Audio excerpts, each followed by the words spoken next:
right, a little recap of the Scott Hannon Show for you today. We had the start of the program Howard Dahl on. Howard is one of 15 people that are former presidents of either the Alumni Association of the University of North Dakota or the Alumni Foundation at the University of North Dakota who've said, okay, we previously supported the name, we now believe it's time to change the name.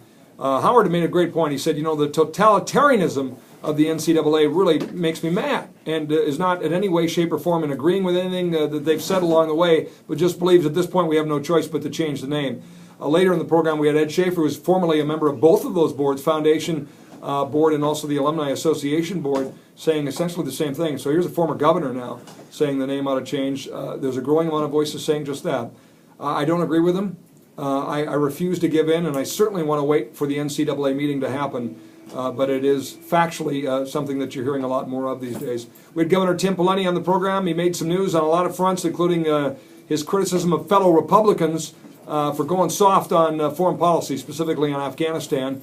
He was, I would say, critical of Michelle Bachmann as well, at least in the sense of contrasting what he believes he would bring to the presidency versus what she and others would bring.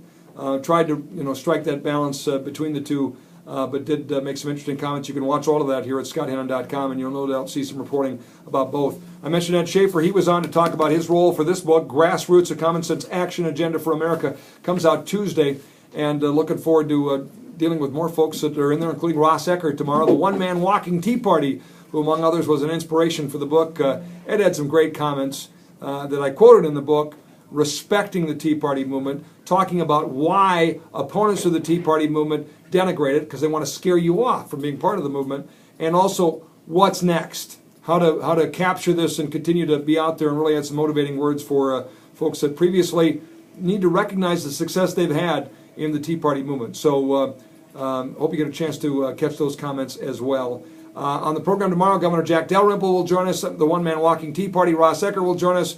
We're going to talk with one of the principal authors of the letter on the Finding Sioux name issue from the Board of Higher, not from the Board of Higher Ed, rather from the Alumni Association. David Iverson is a former president of the Alumni Association and Foundation Board, and he is one of those that passionately supported the Finding Sioux name and now is of the opinion that it needs to change. We'll probe a little deeper and go to my point of why now? Why not wait for the NCAA meeting? Even if that's a 90-10 shot, why now? We're going to ask that question and more.